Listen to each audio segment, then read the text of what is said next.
गणपति तुति गणानां ध्वा गणपतिं हवामहे कविं कवीनाम् उपमश्रवस्तमं ज्येष्ठराजं ब्रह्मणां ब्रह्मणस्पद आनश्रवन्नोर्वीशीदसादनम् ॐ घं गणपतये नमः।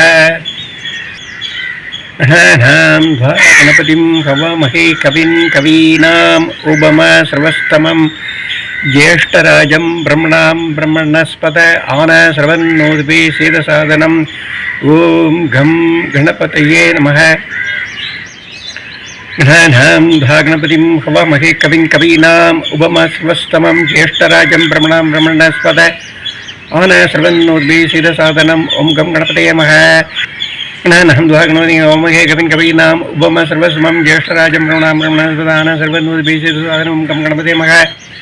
गणानां ध्वा गणपतिं हवामहे कविं कवीनाम् उपमश्रवस्तमं ज्येष्ठराजं ब्रह्मणां ब्रह्मणस्पद आनश्रवन्नोर्वीशीदसादनम् ॐ घं गणपतये नमः। இந்த ஸ்லோகத்தை மெதுவாக சொல்லி சொல்லி பழகி நாள்பட சொல்லி சிறிது காலத்தில் கோர்வையாக ஒரு நீரொழுக்கு போல சொல்ல பழகிக்கொள்ள வேண்டும். அப்படி பழகி கொண்ட பிறகு இதனுடைய அந்த சொல்லக்கூடிய வேகத்தை கொஞ்சம் கொஞ்சமாக அதிகப்படுத்த வேண்டும். சில காலங்களில் இந்த ஒரு ஸ்லோகத்தை ஒரே மூச்சில் சொல்ல பழகிக்கொள்ள வேண்டும். அதன் பிறகு இதை ஒரு 11 முறை அல்லது 21 முறை இது எந்த தெய்வத்தையும் போய் சேருகிறதோ இல்லையோ,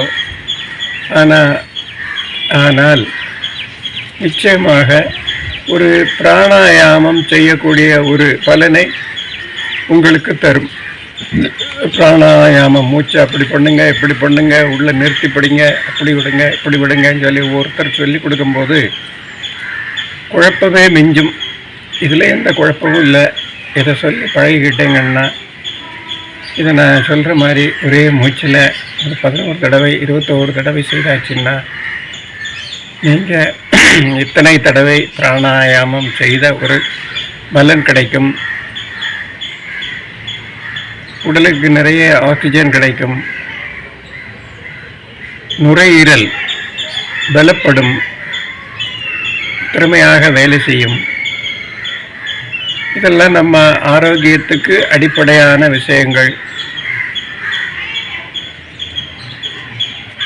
உங்களுக்கு தேவை என்று தோன்றினால் பழகிக்கொள்ளுங்கள்.